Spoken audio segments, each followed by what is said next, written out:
नथुराम गोडसेच्या पिस्तुलामधून झाडलेल्या गोळीनं महात्मा गांधीजींची हत्या झाली नाही असा दावा रणजित सावरकर यांनी केलाय। तपास नीट झाला नाही, त्यामुळे गांधी हत्येचा फायदा नेहरू घराण्याला झाला असं सावरकर म्हणाले। फॉरेन्सिक अहवालामधून आपण हे विधान करतोय असं त्यांनी म्हटलंय। गांधी हत्येनंतर 20 वर्षांनी जसा कपूर कमिशन नेमला गेला तसा दुसरा कमिशन नेमून दडपलेले पुरावे बाहेर काढावेत अशी ही मागणी रणजित सावरकर यांनी केली आहे। गांधींच्या जखमांची जी मापं आहे त्याच्यामध्ये एंट्री वुंड ही 4.23 mm आहे, एक्झिट वुंड 6.5 mm आहे आणि ही जी काही नथुरामचं पिस्तूल जे होतं ते 9 mm आहे। 9 mm आहे, यांनी एक्झिट वुंड ती खूप मोठी असायला पाहिजे होती, ती कमी असूच शकत नाही।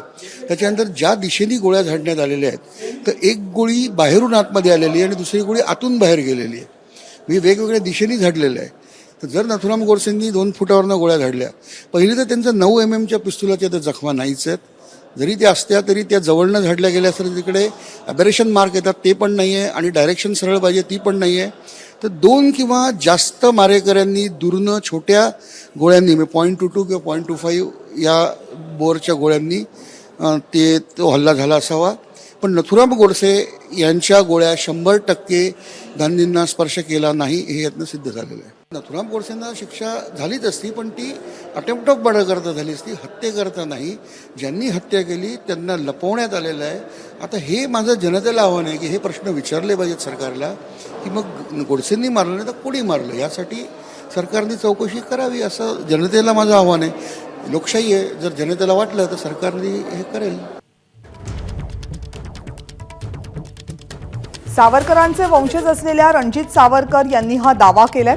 फॉरेन्सिक तपासामधनं मी हे सिद्ध करू शकतो की महात्मा गांधी यांच्यावर झाडलेली गोळी ही नथुराम गोडसे यांच्या पिस्तुलातून आलेली नव्हती आणि यासाठी त्यांनी काही गोष्टींचा दाखला दिलेला आहे, जसे की महात्मा गांधी यांच्या शरीरावर ज्या जखमा होत्या त्या जखमांचं वर्णन पाहता आणि नथुराम गोडसे यांच्याकडे जी बंदूक होती ती पाहता त्या जखमा आणि या बंदुकीतून बाहेर पडणारी गोळी यांचा मेळ लागत नाहीये, ते तंतोतंत जुळत नाहीये असा सावरकरांचा दावा आहे।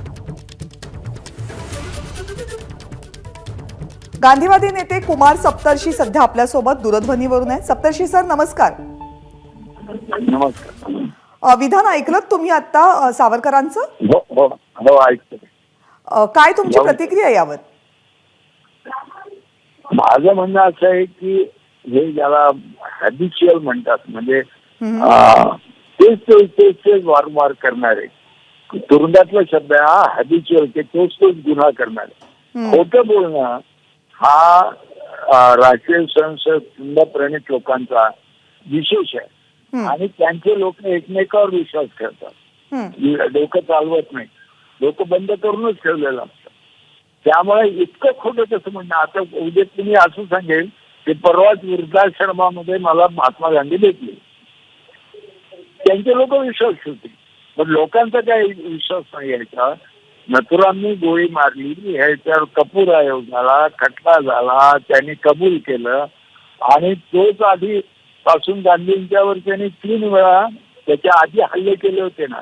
एकदा पुण्यात बॉम्ब टाकला होता, एक रेल्वे ला दगड ठेवून लोणाजवळ गाडी उलटी पालटी करून गांधींना मारायचा प्रयत्न केला। महाबळेश्वरला चाकू घेऊन नथुरामच धावला होता त्यांच्यावर, तिथल्या लोकांनी त्या हातात चाकू काढून घेतला।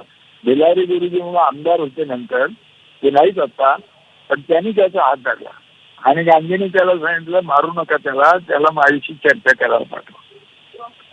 हे असं खोटं सांगणं आणि हे इलेक्शन मध्ये रोज काही ना काही होणार हे लक्षात घ्या, कारण आता भाजपकडे सांगण्यासारखं काही उरलं नसल्याने ते रोज असं काहीतरी लोकांचं लक्ष तिसऱ्याच गोष्टी करण्याकरता करणार आहे।